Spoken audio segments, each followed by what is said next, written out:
stellachuu here, and I am bringing you a brand new cosplay. It was so hard, but I had a lot of fun making it. It's from Capcom's new game, Kunitsu-Gami Path of the Goddess, and I'm gonna be cosplaying as Yoshiro. You play as a samurai protecting a goddess, me, Yoshiro, who has the divine powers to cleanse the defilement of demonic entities called the Seed. The game is set in like a quasi-feudal Japan with a lot of folklore involved. The character designs are really intricate. Everyone has a lot going on with all of their fabrics, which is gonna be super fun to get into. You can see from Yoshiro's character design, she's got so many different layers of kimono and sheer fabrics and a cape and a lot of jewelry as well. So yeah, let's get started on making Yoshiro. The first thing we're gonna tackle is this half white, half navy blue top. And it's kind of like a kimono without the sides, so it's just covering the front and the back of my body. This fabric has these little triangle designs on it, and I decided to try doing machine embroidery for the first time. Guys, there's a reason I never did this before. They all say that it's gonna be pretty easy to get into. Actually, you know, I don't think I've ever heard anyone say that it's easy to get into. So we're gonna try this very simple triangle shape embroidery first. I fucked up. Oh, I really fucked up.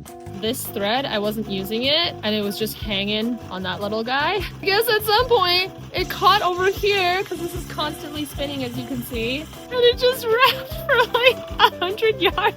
I've never done this to a machine before. How the fuck did I mess up so bad, you guys? Yeah, that happens a lot, but it's fine. We made it through in the end. And look how pretty the top looks. I sewed all the different parts together. It looks pretty good on the mannequin, but it looks even better when I like iron down the seams. I could have done slightly better. You know what? Don't let my personal opinion about this say anything about how it looks. If you guys think it looks good, just tell me it looks good, please. I beg you in the comments down below. Say, you did great, Stella. Oh God. Moving on. The next part is these floral under shoulders. I don't know what they're gonna be called, but they're like shoulder pads, and there's like a floral pattern to them. I wasn't gonna try and search for this fabric all over wherever, right? It's custom. So did you guys know that you can buy custom fabric? You can design it yourself on Illustrator and then order it, and it just shows up at your door in any fabric type you wanted. And that's exactly what I did. And it looks perfect, exactly the same as the actual character design. So I sewed it together and then looped in some purple stitching into the sides, and it was done. Super easy. Now that I'm feeling very confident with my embroidery machine, it's time to tackle the hardest part of the entire costume. See this fabric over here? You've seen this fabric before. It's a traditional Japanese wave pattern. But are you gonna find it in the exact orange and gold that the costume requires? No. So I had to machine embroider it. I designed the pattern myself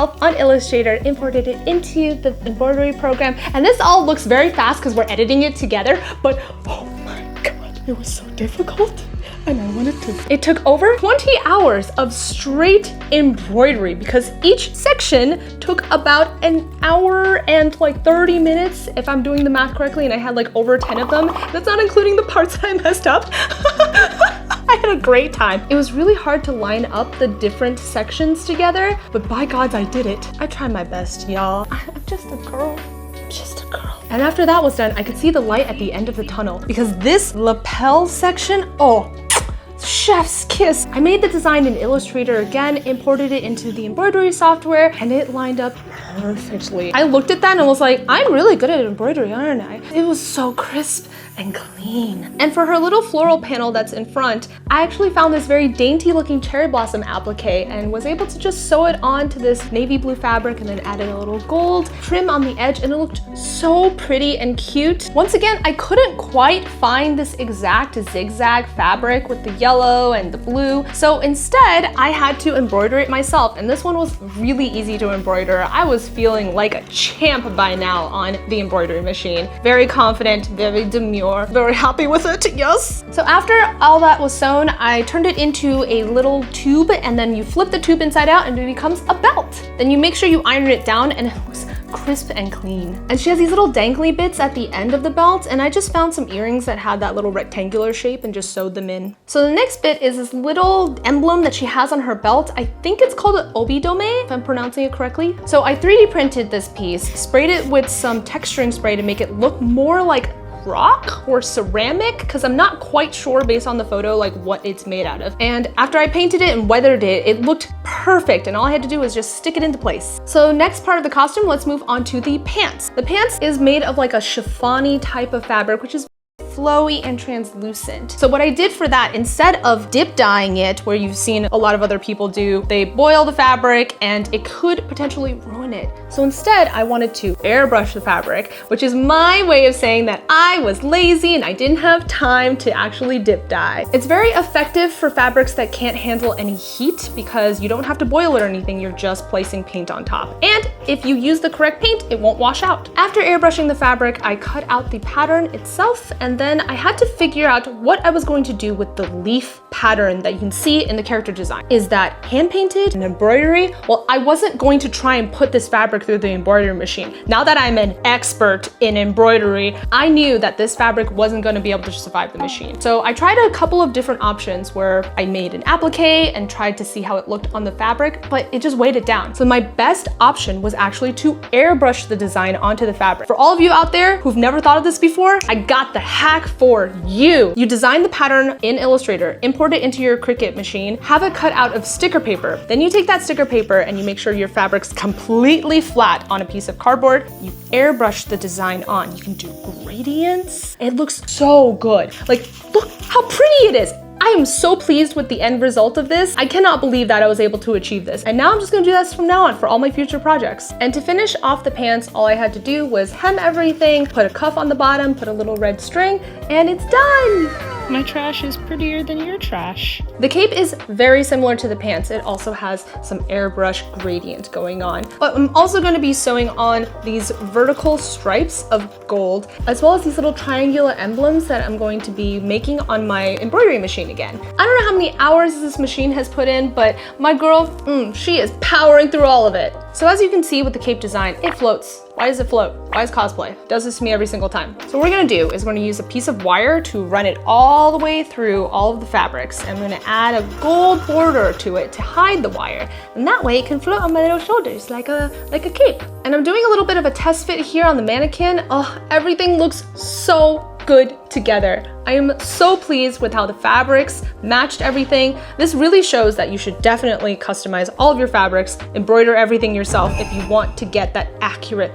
look. And now for the finishing touch of her cape, I added the little tassels to it. I think that's it for all of the major parts of the costume, so let's move on to the accessories. So now we're gonna start with some jewelry pieces. She has this big prayer beaded belt going on that floats around her. So the way that I decided to do this, instead of buying individual beads that might match or not, I just 3D modeled them and then 3D printed them, sanded them all down, and painted them. So you can see the little sections. You got the circular bead, the rod, and then this cool piece that a lot of people have seen from different shows and animes out there. It's actually called a magatama bead. I had to Google that. It references like the claw of like a dragon or an animal, and it's used in Shintoism. And I know that a lot of anime fans have seen this thing over and over and over again. So finally, you know. And putting all the beads together, I used a wire because I wanted that anti-gravity look of it floating around me. And I'm so pleased with how it looks. Oh, it's so cute. Yoshiro has a very regal look to her. There's jewelry just glamorizing her. She's glowing with gold. I'm not very good at 3D modeling these kinds of pieces of jewelry. So instead, I got my lovely friend Toshiki to 3D model and 3D print them for me.